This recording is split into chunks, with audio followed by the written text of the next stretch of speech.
BFM Politique, c'est parti. On est ensemble en direct jusqu'à 13h. Bonjour Ségolène Royal. Bonjour. Merci d'être avec nous. Alors, ces images d'Édouard Philippe, ex-premier ministre déambulant dans les rues du Havre, après avoir expliqué que finalement ce mandat local, ce mandat de maire, pour lui, c'est le plus beau. Qu'est-ce que ça vous inspire ? C'est difficile de faire des commentaires sur telle ou telle personnalité. Je crois que là, on a une séquence assez traditionnelle du changement du chef du gouvernement. Voilà, dans le respect des hommes qui ont accompli cette mission et des destins qui seront peut-être le leur, on ne sait pas. Ça a été un bon Premier ministre, Édouard Philippe ? Écoutez, si on ne veut pas personnaliser les choses, mais vraiment parler au fond des sujets politiques, force est de constater, puisque c'est ce qui rythme une démocratie, que les Français se sont prononcés récemment dans les élections municipales, même si l'abstention a quand même été très forte. Mais force est de constater que c'est une sanction pour l'équipe en place. Même si pour lui, à titre personnel, c'est une réélection plutôt confortable dans sa ville du Havre. Oui, bien sûr, avec un fort taux d'abstention, cela dit comme partout ailleurs. Mais une élection locale ne fait pas une élection nationale. Et si on veut respecter les électeurs et respecter le fonctionnement des institutions, il y a une sanction démocratique très forte pour le pouvoir en place lors de ces élections municipales. On y reviendra peut-être. Et par conséquent, voilà, la suite logique des choses se déroule. Alors à mes côtés pour vous interroger jusqu'à 13h, Ségolène Royal, David Goucan qui est rédacteur en chef au Parisien en charge du service politique et Anne Sora-Dubois du service politique de BFM TV. Bonjour, qui vous pose la première question. Oui, puisqu'on parlait d'écologie, on va parler du successeur d'Édouard Philippe. Il y a 48 heures, donc les Français ont découvert le visage de leur tout nouveau Premier ministre, Jean Castex, qui est pas forcément reconnu comme un écologiste. Est-ce que vous avez été déçu de ne pas voir un écologiste très marqué, très identifié, arrivé à Matignon? Et puis finalement, selon vous, est-ce que c'est l'homme de la situation, Jean Castex? Bon, alors, quand un nouveau Premier ministre est nommé, il faut lui laisser le temps. Il faut juger sur les actes. Donc, à l'heure où je suis, en tant que responsable politique, que ce soit un Premier ministre de droite, de gauche, peu importe, mais dans le bon fonctionnement des institutions, un Premier ministre est nommé, attendons de voir ce qu'il va faire. Moi, je considère que gouverner, c'est apporter des solutions. Et c'est tenir la parole lorsque cette parole prise, bien sûr, est en cohérence avec les intérêts du pays. Nous faisons face à des crises extrêmement profondes. La plus urgente, c'est la crise sanitaire, avec la manifestation des personnels soignants qui recommence jeudi prochain. Et je crois que quand les Français voient devant leur poste de télévision les personnels soignants qu'ils ont applaudis pendant toute cette crise sanitaire, c'est triste, c'est désolant, ça fait mal au cœur que ces soignants, infirmières, médecins hospitaliers, que le service public hospitalier soit encore en grande souffrance par rapport à ce qu'il nous a apporté. Vous pensez qu'il peut relever ces défis-là, Jean Castex, qu'il a les épaules pour ça? Nous jugerons sur les actes. Nous prendrons le temps de développer sur cette question de la santé, parce qu'elle est évidemment majeure. Elle est majeure. Bonjour Ségolène Royal. Bonjour. Est-ce que, et on va fermer cette porte peut-être tout de suite, vous n'avez pas été appelée, vous n'êtes pas candidate pour être à nouveau ministre? J'ai été appelée. Vous avez été appelée? J'ai été appelée, oui, par un proche du président de la République. Voilà. Quand donc? Mais ça, je vous permettrai quand même de pas... J'ai été appelé hier. Hier. Vous avez été appelé hier. Il n'y a pas de raison, après tout, que les choses ne soient pas transparentes, dans le respect d'ailleurs des échanges qui relèvent de la discrétion et du devoir de réserve. Oui, j'ai été appelée. D'accord. Et vous avez refusé? Non, parce que je suis dans le respect des institutions. J'étais très, très aimable, très, très, très respectueuse. Nous sommes face à une très grave crise économique.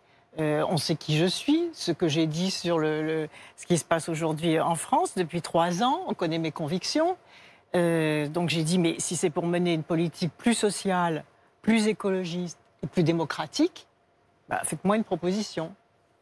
Voilà, et nous en sommes là. Et nous en sommes là. Si ce gouvernement, puisque là, le Premier ministre est quand même bien positionné à droite, je le dis en respect des choses, parce que la première chose qu'il a faite d'ailleurs, c'est d'appeler Nicolas Sarkozy.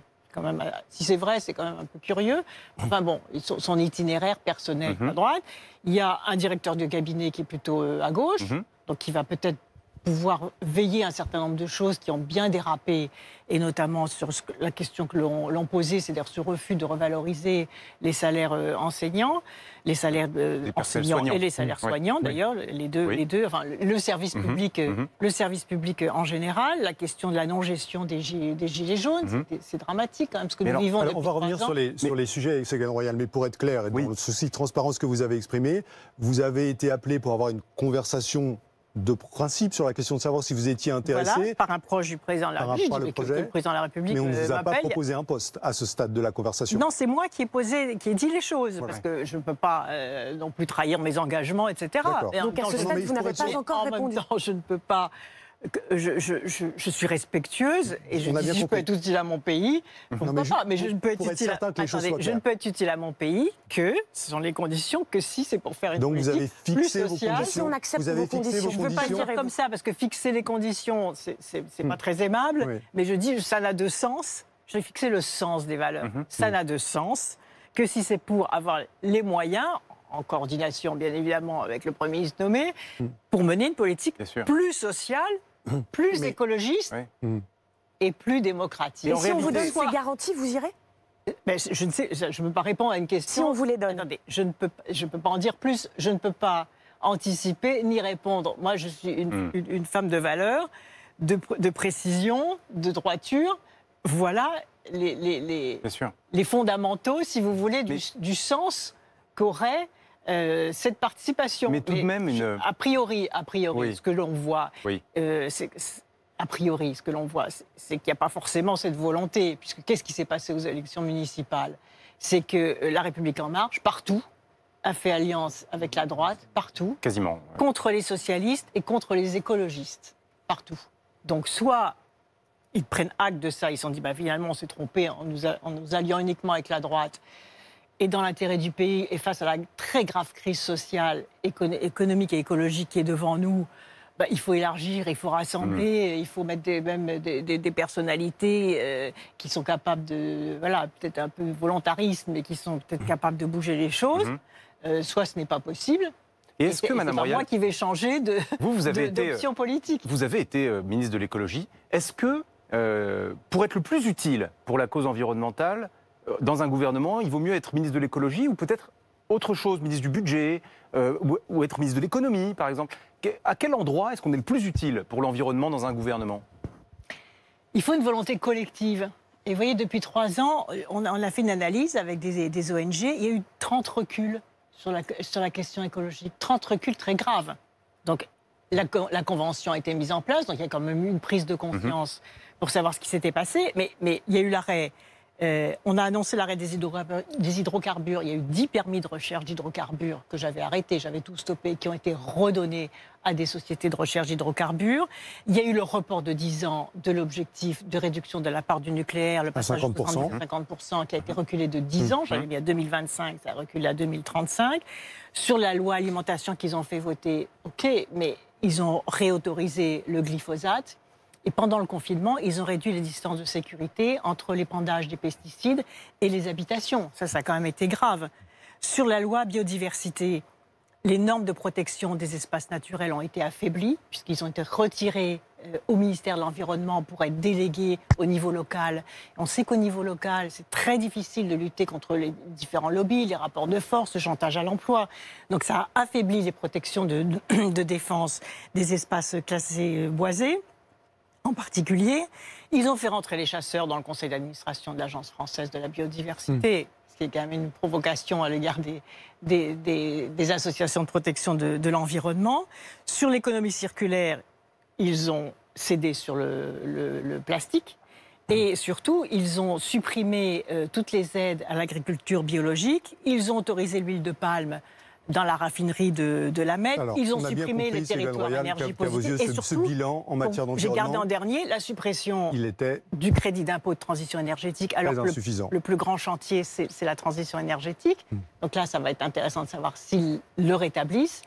Bon, alors on va parler dans un instant des priorités du gouvernement, mais précisément lorsqu'on interroge les Français sur ce qui compte pour eux aujourd'hui et ce qui, selon eux, doivent être les premières priorités du gouvernement. Et on l'a fait pour BFM TV dans un sondage qui a été publié mercredi dernier. Oui. Et les chiffres sont assez clairs. La priorité absolue des Français à ce stade, et de très loin, c'est le redressement de l'économie. La deuxième priorité des Français, c'est la santé. On voit les chiffres et ils sont explicites. Derrière, c'est la réduction des inégalités sociales. Et derrière, enfin, on voit arriver l'environnement qui est à égalité avec les questions de sécurité. Alors, personne ne conteste que les questions environnementales sont évidemment d'une très grande importance, plus que jamais dans l'histoire de l'humanité. Mais on voit bien qu'à ce stade, la priorité des Français, c'est le redressement de l'économie. Oui, les Français ont raison, puisque la très grave crise économique, elle est devant nous. Songez que 700 000 jeunes là, arrivent à la rentrée sur le marché du travail. Beaucoup de petites entreprises ont été ruinées par la crise sanitaire, qui succédait, rappelez-vous, à 3 ans quand même de manifestations incessantes, de mouvements sociaux incessants, parce que les problèmes. Oui, mais ce que je veux dire par là, c'est que parmi les chiffres que vous venez de citer, il y a peut-être aussi la démonstration d'une volonté de privilégier l'activité économique dans une certaine mesure par rapport, dans le calendrier en tout cas, à la protection de l'environnement. C'est bien la raison pour laquelle l'environnement doit être au service de la croissance économique et au service de l'amélioration de la santé. Comme vous le savez, j'ai toujours plaidé pour la croissance verte. D'ailleurs, j'avais créé les territoires énergie positive pour la croissance verte. Parce que la conviction profonde de tous ceux qui connaissent ces sujets, c'est que l'investissement dans la transition énergétique et écologique est puissamment créatrice d'activités et d'emplois. Et d'ailleurs, c'est si vrai que l'Allemagne, qui était très en retard sur ces sujets, vous avez vu Angela Merkel, qui heureusement prend la présidence du Conseil européen. C'est une chance. C'est formidable ce qu'elle fait aujourd'hui en Allemagne. Elle a décidé la fermeture de l'arrêt du charbon pour 2025, 2035, entre les deux. Et surtout, elle a relancé 40 milliards d'euros dans la transition écologique, et en particulier dans les industries puissantes des énergies renouvelables, de la voiture propre, voiture électrique, voiture à hydrogène. Et donc, les investissements... Et vous savez que j'ai fait une proposition avec d'autres, d'ailleurs, toute une équipe. Vous dites pas 40 milliards, vous dites 70 milliards. Vous dites 70 milliards. Pourquoi 70 milliards ?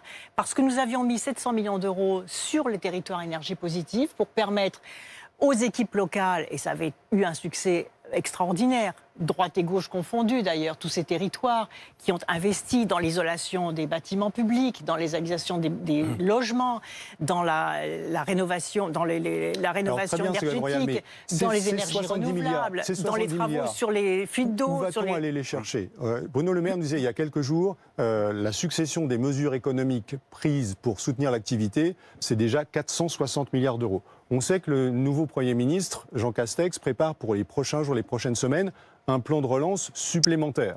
Vous, vous dites 70 milliards dans l'environnement, ça s'ajoute à ça, et sachant qu'on a déjà accru de manière considérable la dette publique de la France, qui pèse aujourd'hui plus de 120% du PIB, le quoi qu'il en coûte, on peut continuer comme ça encore longtemps ? Non, mais c'est une question très importante. Mais il y a deux types de dettes. Il y a la dette sociale qui est inévitable, celle qui permet de faire fonctionner encore les services publics, et heureusement l'indemnisation du chômage, sans lesquelles les familles basculeraient dans la précarité, dans la misère, dans la pauvreté. Donc il y a cet investissement sur l'investissement social qui permet au réseau de solidarité, qui permet de rester debout dans la société. Et puis il y a l'investissement dans le développement économique et dans le rebond économique. Et la Banque centrale européenne, et d'ailleurs Angela Merkel, comme je l'ai cité à l'instant, a rendu un fier service à l'Europe, puisqu'elle est revenue sur les fondamentaux sur lesquels l'Allemagne était le pays le plus ferme quant au déficit public. Et elle-même a dit, mais non, nous allons engager des dépenses publiques à l'échelle européenne, et ce sera ça la solution. Remettre la croissance économique en mouvement, et même au niveau allemand, puisque elle-même a injecté 135 milliards d'euros, donc 40 sur la transition écologique et énergétique, comme je le disais à l'instant. Et par conséquent, à partir du moment où les pays européens peuvent faire refinancer leurs dettes par la Banque centrale européenne. Donc aujourd'hui, la dette, elle est financée par de la création monétaire à un taux nul, voire négatif, pas sur l'épargne des pays, pas sur l'épargne des ménages. Donc vous dites qu'il faut en profiter, il faut y aller, il faut investir. Emmanuel Macron, il a dit 15 milliards sur 2 ans. Il faut investir puisque c'est de la création monétaire. Si on parle de la transition écologique... Pardon, si je peux terminer, c'est que ce qu'on peut demander aux citoyens, c'est de débloquer leur épargne et d'investir. Et de consommer, si possible, dans des biens et services produits en Europe. Pour ça, il faut les rassurer. C'est ça. Parce que là, il y a de l'inquiétude. En ce moment, il y a beaucoup d'inquiétudes. Ce qui nous amène peut-être au sujet du dialogue social qu'on nous promet bientôt revigorer. C'est ce que dit Jean Castex. J'ai une nouvelle méthode. Je suis un homme du compromis. Les grandes réformes, on va les remettre sur le métier à tisser. Et parce qu'on trouve des compromis, parce qu'on peut discuter, on va y arriver. Voilà ce que dit le Premier ministre. On l'a entendu 1000 fois, on a le sentiment, cette intention d'un dialogue social performant en France. Est-ce que vous y croyez? Vous pensez que c'est possible dans les prochaines semaines, là, dans le courant de l'été?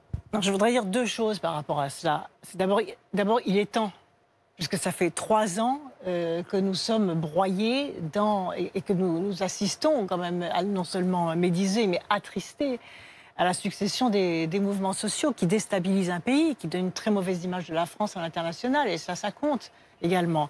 Donc, il est plus que temps que ce dialogue social soit renoué pour que les révoltes sociales n'arrivent pas. C'est avant qu'il faut agir. Il faut anticiper pour éviter que les gens ne descendent dans la rue pour protester contre des injustices, contre la peur de la précarité, contre les impôts injustes comme la taxe carbone, etc. Ça, c'est la première chose. Et les retraites, juste avant la pause, Madame Royal, les retraites, selon vous, est-ce que cette réforme, elle peut encore être conduite ou définitivement les Français n'en veulent pas? Mais Jean Castex a l'air de dire on va la faire quand même.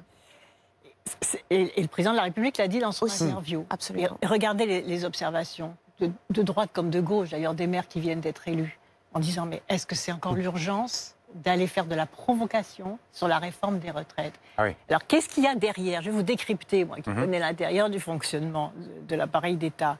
C'est que les responsables politiques ont horreur de dire qu'ils se sont trompés et de dire non, là, on a fait mauvaise route, on va faire autre chose. Parce que vous avez des gens qui vous disent faut tenir bon, droit dans ses bottes, etc. Mais il vaut mieux un responsable politique qui dit on s'est trompé, le contexte a changé, les partenaires vont bloquer, il n'y a aucun consensus sur ce sujet-là, et donc on va mettre cette réforme de côté. Donc il faut retirer la réforme des retraites. Mais bien sûr.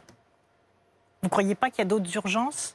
On peut encore se permettre de prendre le risque de lever des malentendus et des révoltes?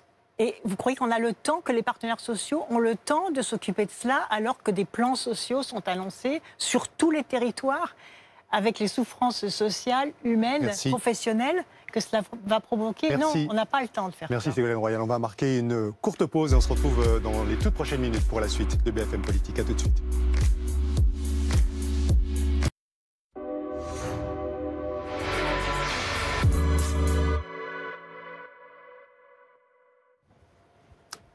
C'est la suite de BFM Politique avec Ségolène Royal en notre compagnie jusqu'à 13h. Mais tout de suite, je vous propose de prendre la direction de Matignon, où nous retrouve Antoine Hollard en direct pour BFM TV. Alors qu'il y a quelques minutes, Richard Ferrand, le président de l'Assemblée nationale, annoncerait que la composition du gouvernement serait connue demain matin. Alors évidemment, Antoine, on imagine qu'on travaille d'arrache-pied à Matignon. Le Premier ministre n'a plus que quelques heures pour mettre la touche finale à la composition de son équipe.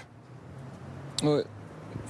Oui, exactement. Et le casting donc devrait être connu demain matin. Effectivement, comme le dit Richard Ferrand, ce qu'on sait en tout cas, c'est qu'il s'agit d'un remaniement important avec beaucoup de changements. De nombreux ministres que nous avons contactés hier nous disaient être dans le flou. Ils ne savent pas s'ils feront ou non partie du nouveau casting. Beaucoup de nouvelles têtes, ça veut dire aussi beaucoup de nouveaux noms à soumettre à la haute autorité publique, la haute autorité pour la transparence de la vie publique, pour vérifier les déclarations fiscales, vérifier s'il n'y a pas de conflit d'intérêts. Tout cela prend encore un peu de temps. Et ce qu'on sait également, c'est que le Premier ministre et le Président ont fixé des critères très précis pour les nouveaux ministres. Il faudra des personnalités opérationnelles capables de se mettre immédiatement au travail, des personnalités fortes également qui pourront incarner les nouvelles priorités du gouvernement.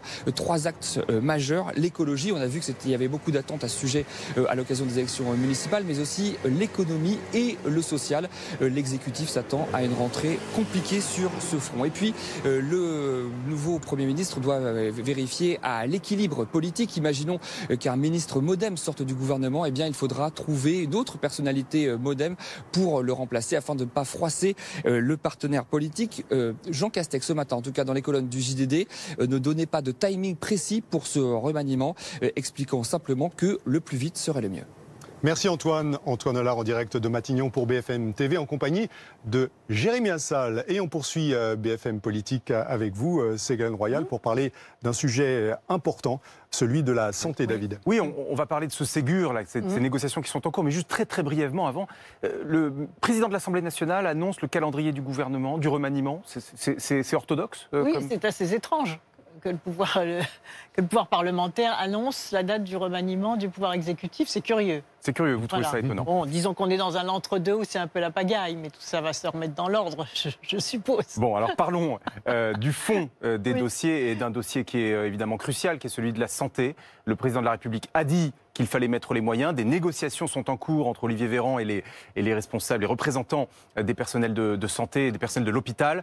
À ce stade, les chiffres que l'on connaît, c'est 6 milliards 300 millions d'euros en budgétaire, hein, ça veut dire chaque année, hein, tout de même, je le précise pour nos téléspectateurs. Est-ce que c'est suffisant? Est-ce que, selon vous, c'est naturel que des manifestations soient prévues encore dans les prochains jours, alors que ces chiffres ont déjà été annoncés? Mais ce qu'il faut, c'est clarifier l'objectif. C'est quoi l'objectif? C'est qu'aujourd'hui, la France est au 25e rang pour la rémunération de ses personnels soignants dans les pays de l'OCDE. Donc il faut qu'elle soit au premier rang. On ne peut pas avoir dit pendant des années, nous avons le meilleur système de soins au monde, et rester au 25e rang pour la valorisation des personnes qui y travaillent. Et ça coûte combien alors, Ségolène Royal, de ramener du 25e au premier rang, sachant qu'on part déjà d'un budget de 6,3 milliards, comme le disait David? Mais des gens bien soignés, combien ça rapporte? Vous voyez, il faut changer il faut changer de logiciel. J'entends bien, mais du point de vue du gouvernement, il y a quand même un plan à élaborer et donc un budget à déterminer. On l'a évoqué tout à l'heure. Si, franchement, si on n'est pas capable de remettre à niveau notre hôpital public, notre service public de santé, et alors qu'on nous prédit peut-être une deuxième vague, mais les Français vont être extrêmement sévères. Ils le sont déjà, ils le sont extrêmement sévères. Mais ça veut dire, au lieu de 6 milliards, il en faut 10, par exemple? C'est pas une question de milliards, c'est une question... Si, un peu quand même. Mais non, il faut arrêter l'objectif. Vous dites à l'école, ça coûte tant de milliards. Tous les services publics, par définition, ont un coût. Oui. Mais ils rapportent aussi, parce que des gens bien soignés sont des gens performants au travail. Alors moi, je veux bien qu'on nous propose de dégrader la santé ou qu'on nous dise, comme le dit l'idéologie libérale, que tout ce qui est privé est bien géré et tout ce qui est public est mal géré. Personne ne propose de privatiser l'ensemble du système de santé publique, sauf erreur de ma part. C'était quand même bien l'objectif qui était recherché, parce que si vous épuisez les gens à l'hôpital, si vous les sous-payez, s'il y a des centaines de postes vacants parmi les aides-soignantes, les infirmières et les médecins hospitaliers, parce qu'ils vont dans le privé pour être reconnus correctement au niveau des rémunérations, c'est une façon de déstabiliser le service public. Et c'était ça la volonté politique d'Emmanuel Macron pour vous?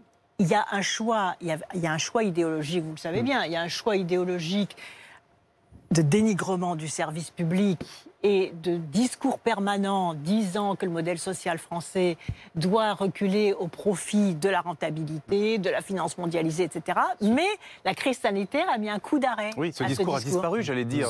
Dans la bouche d'Emmanuel Macron, le discours n'est plus du tout celui-ci. Un des rares effets positifs de cette crise. Un des rares effets positifs de cette crise, c'est enfin la réhabilitation du rôle de l'État. Un État efficace, un État économe, bien sûr, un État soucieux de son efficacité. Mais qu'est-ce que nous disent les médecins hospitaliers? Qu'il y a par exemple 15 milliards de coûts de bureaucratie dans l'hôpital public.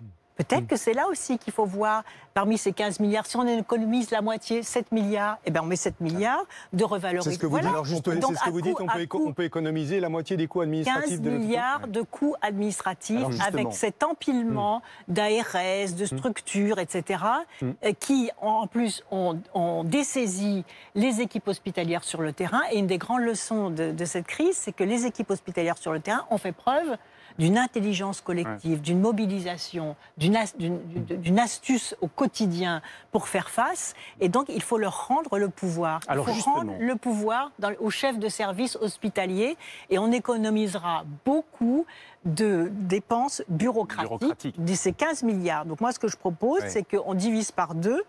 On supprime des échelons administratifs intermédiaires, on supprime cette hiérarchie étouffante pour les soignants, et les 7 milliards qu'on va économiser, on les met sur la revalorisation des salaires de tous les personnels hospitaliers. Voilà une proposition claire, et j'aimerais revenir sur cette notion de bureaucratie peut-être trop présente. Vous avez vu ce rapport rédigé par les pompiers, un retour d'expérience sur l'épidémie qui est révélé dans les colonnes du Parisien ce matin.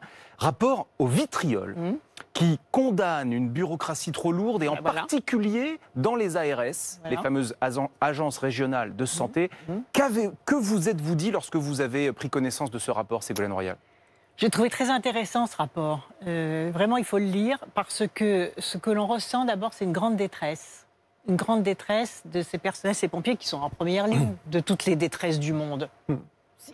Donc si eux-mêmes sont en détresse, vous imaginez comment est-ce qu'ils vont tenir debout si jamais nous devons faire face à une nouvelle crise sanitaire. Donc il faut répondre d'urgence. Et ça va exactement dans le sens de ce que je vous disais à l'instant. Il y a un problème de désorganisation de la chaîne de commandement. Parce que la chaîne de commandement, il faut à la fois de la verticalité pour que les gens sachent exactement où ils doivent aller, mais aussi de la confiance dans les savoir-faire des territoires ou des équipes locales. Les équipes locales, ce n'est pas des petites équipes, des équipes hospitalières ou les réseaux des pompiers autour des hôpitaux, etc. Et de la même façon, il y a eu les mêmes reproches sur la question des tests, puisque pendant très longtemps, les laboratoires départementaux qui étaient disponibles pour faire les tests n'ont pas eu de réponse. Donc, on a assisté à une espèce d'hyper-concentration des pouvoirs entre les mains de ces structures très bureaucratisées que sont les ARS, même s'il y a des gens très compétents à l'intérieur de ces structures.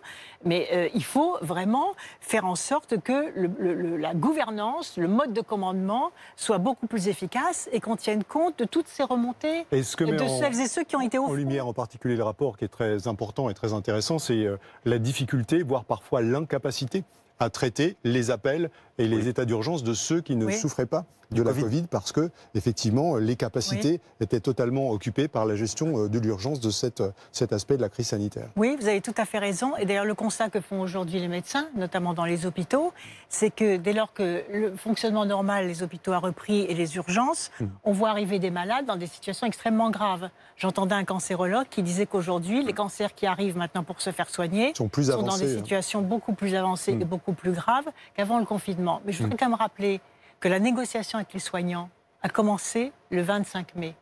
Nous sommes aujourd'hui début juillet. Et moi, je peux vous dire qu'en 8 jours, un problème comme ça, il doit pouvoir être réglé. Alors, Jean Castex s'est engagé à boucler le Ségur de la santé pour la semaine prochaine. Eh bien, espérons. Voilà. Je vais apporter une idée de 7 milliards pour régler le problème.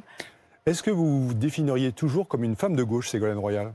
Bien sûr, plus que jamais. Surtout au moment, vous voyez, paradoxalement, où à la lumière de cette crise sanitaire, les valeurs de gauche reviennent sur le devant de la scène, y compris au niveau européen. La réhabilitation du rôle de l'État, c'est-à-dire de l'intérêt général, la réhabilitation du modèle social français. Vous voyez, je l'écrivais même avant la crise sanitaire. Alors, il y a la résilience française. Il y a les valeurs de la gauche, il y a aussi ces images, et on en parle avec vous, Anne-Sora Dubois. Oui, on va revenir à Marseille, c'était hier. Michel Rubirola qui embrasse Samia Ghali. Michel Rubirola qui est donc devenue hier la toute nouvelle maire de Marseille. Belle image au sein de cet hémicycle marseillais, bien. La cité phocéenne. Elle a gagné aussi, Michel Rubirola, parce que Samia Ghali lui a apporté son soutien. Est-ce que vous plaidez pour l'union de la gauche depuis très longtemps? Elle doit aller jusqu'où, cette union de la gauche? S'effacer quand d'autres sont mieux placés? Elle doit aller de la gauche socialiste jusqu'à Jean-Luc Mélenchon? Il y a 2 questions. Mais Samia Ghali, c'est pas effacé. Samia Ghali, elle a résisté parce qu'elle voulait marquer aussi son mécontentement. Je suis allée la soutenir, Samia Ghali, au premier tour. Elle m'a demandé de venir la soutenir. Je sais, c'est une femme engagée. Elle a quand même dit qu'elle retirait sa candidature l'hôpital Nord de Marseille. Pour que Michel Rubirola puisse. Oui, elle est quand même engagée à gauche. Mais Michel Rubirola avait maintenu la liste contre Samia Ghali. Donc c'était quand même ça a été assez dur pour Samia Ghali quand même. Parce que soit il y a une union, mais il y a une union de tout le monde. Voilà, mais bon, les choses se mettent en place. Et je crois que c'est une bonne chose. Et surtout, c'est une femme qui est élue à la mairie de Marseille. La question 2022, c'est ça la victoire? Oui, la question juste est là, sur les femmes quand même, parce qu'on voit arriver une génération de femmes aux responsabilités à la tête des grandes villes. C'est aussi un événement important de ces élections municipales. Non seulement les femmes en place qui se sont maintenues, Anne Hidalgo, Martine Aubry, Johanna Roland, Nathalie Appéré, Cécile Avignon, donc Nantes, Rennes, Avignon, et maintenant Marseille, Strasbourg, Poitiers. Donc ça fait plaisir. Ça fait plaisir parce qu'il y avait un plafond de verre Il y avait des listes paritaires depuis des années, mais dès qu'il faut accéder au poste de présidence de région, de présidence de département ou de maire de grande ville, il y avait le plafond de verre. C'était un non. Ça aurait bien été une femme, mais non, mais pas toi, ou pas celle-ci, ou pas celle-là. Là, considérez qu'il a complètement disparu aujourd'hui, ce plafond de verre, ou qu'on l'a percé mais pas détruit? Pas totalement. Le prochain, c'est 2022. Hein. Alors justement, 2022, revenons à 2022 précisément. Mais là, ça fait plaisir de voir ces femmes. En même temps, je vais vous dire, ça leur donne une très forte responsabilité. Parce qu'aux femmes, on ne pardonne rien. Vous voyez vous aussi, vous avez eu cette impression? À défaut d'homme, le même défaut chez une femme et chez un homme, chez une femme, ce sera la puissance 1000. On attend des femmes qu'elles soient parfaites. Et dès qu'il y a un millimètre d'écart, ah non, mais c'est une catastrophe. Non, mais c'est parce qu'il est On va parler de 2022, bien sûr, mais la question de fond à laquelle vous n'avez pas complètement répondu, c'est quoi l'avenir de la gauche? Et est-ce que c'est effectivement indispensable d'être en mesure de créer cette grande coalition qui est capable de mettre autour d'une même table et plus qu'autour d'une même table, d'accord sur le même programme, Jean-Luc Mélenchon, Olivier Faure, Yannick Jadot, vous et d'autres, est-ce que la condition sine qua non pour espérer gagner la prochaine élection présidentielle, c'est d'arriver à s'entendre sur une candidature et sur un programme commun sur l'ensemble de cette famille de gauche au sens large? C'est indispensable. C'est indispensable. Et ce qui se passe au niveau des municipales le prouve. Donc, si cette alliance fonctionne au niveau des territoires, elle doit fonctionner au niveau national. C'est la seule façon d'offrir, c'est pas gagner pour gagner, c'est pas un problème d'ego, c'est la seule façon d'offrir, compte tenu à la profondeur des crises que nous traversons, d'offrir aux Français en 2022 une alternative. Mais dans ce cas, pourquoi avez-vous déclaré, je n'imagine pas, on ne peut pas imaginer qu'il n'y ait pas de candidat, ou de candidate plutôt, socialiste à la prochaine présidentielle? Oui. On ne peut pas imaginer qu'il y ait des candidates socialistes, oui, bien sûr. Mais donc, cette union, elle se fait forcément derrière un socialiste ou une socialiste? Écoutez, en tout cas, au niveau des élections municipales, les socialistes ont gagné quand même énormément de villes. Madame Rubirola est une écologiste. Oui, mais elle a gagné avec les socialistes. Ah oui, donc on peut s'effacer derrière une candidate socialiste. Non, je pense que ça ne se pose pas. Écologiste, pardon. Je pense que ça ne se pose pas comme ça. Mais comment ça se pose concrètement? Parce que ce matin, par exemple, dans le journal du dimanche, Yannick Jadot dit qu'il se prépare à l'élection présidentielle. Oui, mais il a parfaitement le droit. Moi, je vais vous dire, bien. L'avancée des écologistes au municipal, je m'en réjouis. Je m'en réjouis. Les choses vont tellement lentement. Oui, mais allons jusqu'au bout du raisonnement, c'est Gabriel. Allez-y.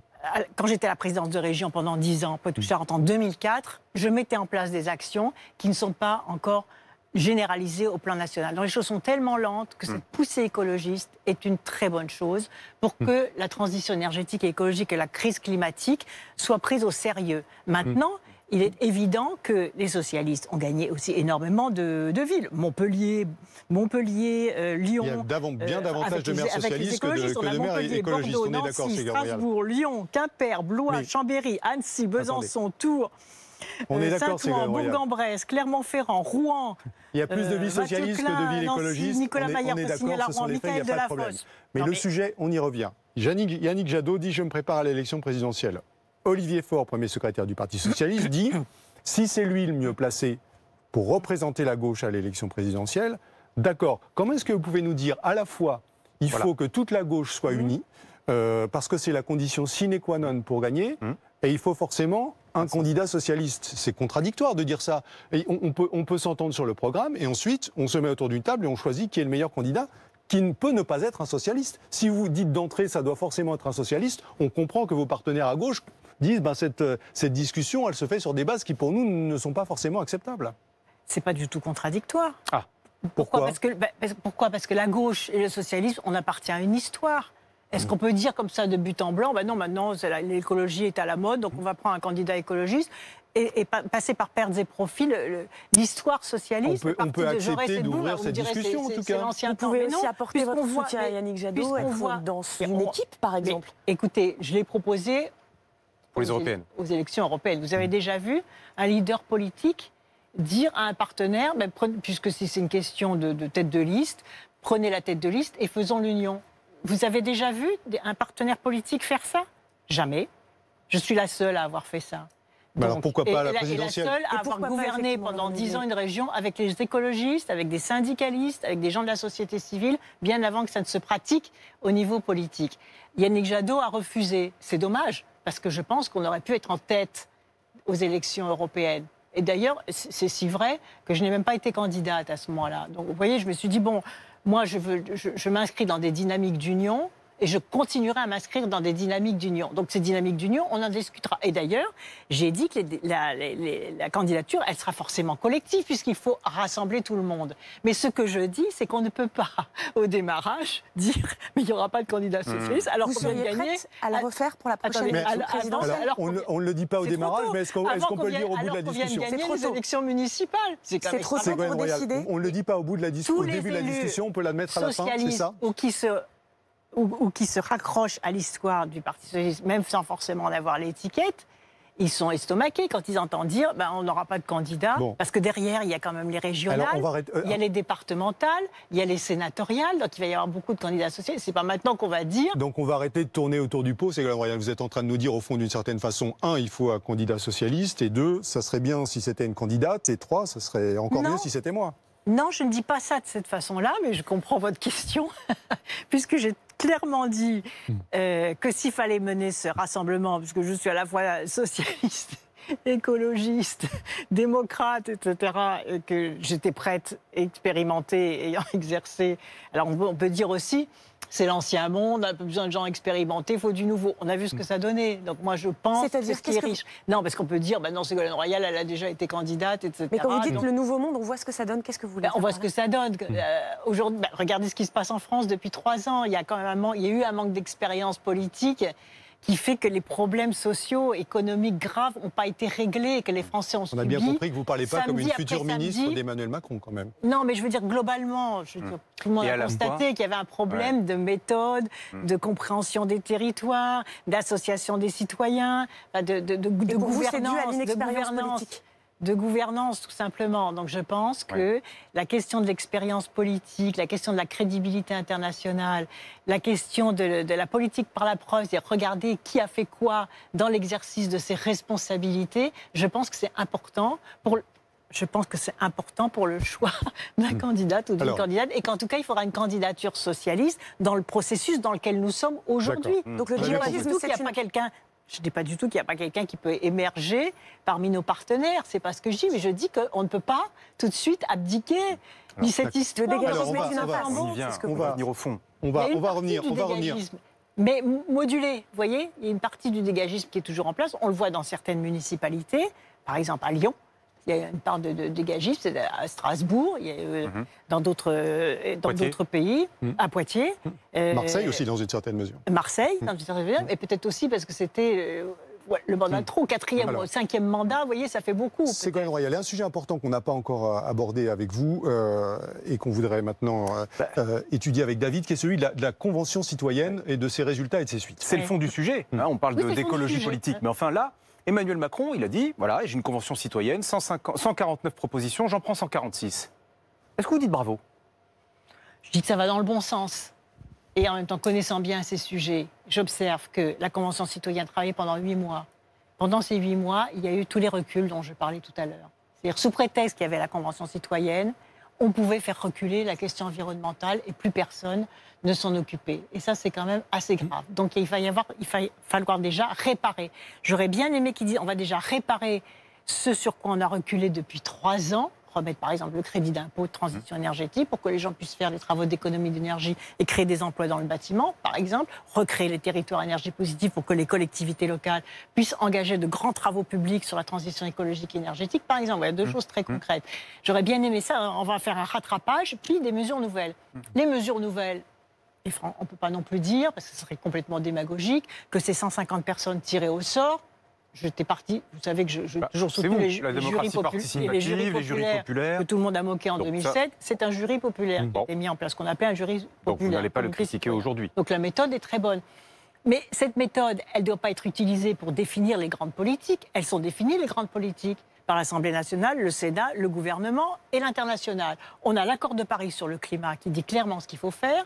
On a l'agenda de l'action qui a suivi l'accord de Paris sur le climat, dont j'avais la responsabilité. Donc je sais qu'il y a ce qu'on appelle des coalitions d'action très opérationnelles, à la fois nationales, internationales et citoyennes. Donc les 3 niveaux, donc, le local, on a la méthode, le principe de la Convention citoyenne est un bon principe, mais on n'en a pas fait bon usage. C'est ça que vous nous dites. On veut dire, tout ne se réduit pas à la Convention citoyenne. C'est pas que 150 personnes, alors qu'il y a eu un travail considérable qui a été fait par les chefs d'État et de gouvernement, ensuite par le Parlement, le Sénat et l'Assemblée nationale avec les lois de transition énergétique, les lois biodiversité, après par les ONG, qui font un travail considérable, en fait, ensuite par les territoires. Donc, ce qu'il faut, normalement, un jury citoyen, il est réunis sur une action concrète. Et il dit comment on s'y prend. Voilà. Le vrai sujet, par exemple, il aurait pu être réuni sur les retraites, parce que du coup, ça aurait peut-être évité aussi cet écueil. Alors une question précise quand même sur une des mesures que le président de la République a choisi de rejeter, qui est celle du passage aux 110 km/h. Est-ce qu'il aurait dû accepter cette mesure selon vous? Qu'est-ce que ça veut dire, cette proposition? Ça veut dire que quand on roule moins vite, on pollue moins. Mais quel est le véritable problème? C'est d'avoir des voitures propres. C'est de développer les voitures électriques, c'est qu'il y ait des recharges d'électricité rapides. Donc c'est pas le bon sujet, c'est ça que vous nous dites? Dans toutes les stations essence de France, ce que vient de décider d'ailleurs l'Allemagne, c'est qu'il y ait des recharges de véhicules rapides obligatoirement. Ça a été annulé, je l'avais imposé dans la loi, ça a été annulé sous la pression du bâtiment, dans tous les parkings privés et publics de France. Parce que qu'est-ce qui freine le développement de la voiture électrique? C'est la recharge rapide. Donc mettons des recharges rapides. Donc le vrai sujet, Madame Royal, c'est l'investissement. Et à cet égard, j'aimerais une précision. Parce qu'Emmanuel Macron a dit, je mets 15 milliards d'euros sur 2 ans. Lorsqu'il a reçu à l'Élysée les membres de la Convention citoyenne. Vous dites, il faut 70 milliards. Pouvez-vous préciser, c'est 70 milliards d'un coup, one shot, pardonnez-moi cet anglicisme, ou bien c'est en budgétaire? Enfin, c'est quoi ces 70 milliards exactement? C'est d'un coup. D'un coup. D'un coup. C'est-à-dire, vous lancez, par exemple, vous demandez à tous les territoires quels sont les bâtiments que vous devez rénover, qui sont des passoires thermiques, et vous donnez d'un coup, vous déléguez les crédits. C'est les territoires énergie positive que j'avais fait avec 700 millions d'euros, mais ça a été extraordinaire. Pourquoi? Parce que c'est très rapide. Le problème, c'est que ça tarde. Pourquoi c'est pas encore lancé? On dit qu'on attend cet été, puis la rentrée, etc. Mais chaque jour qui passe, c'est un jour de retard. Pourquoi? Parce que pour respecter les règles des marchés publics, il faut lancer le marché public, il faut réunir les commissions d'appel d'offres, il faut sélectionner, ouvrir les plis des appels d'offres, et il faut lancer les travaux publics. Tout ça prend un peu de temps. Donc plus ça tarde, moins les effets efficaces seront présents. Et deuxièmement, il faut permettre aux Français de faire les travaux d'économie d'énergie. Merci beaucoup, Ségolène Royal, d'avoir répondu aux questions de BFM Politique. Merci Anne, merci David.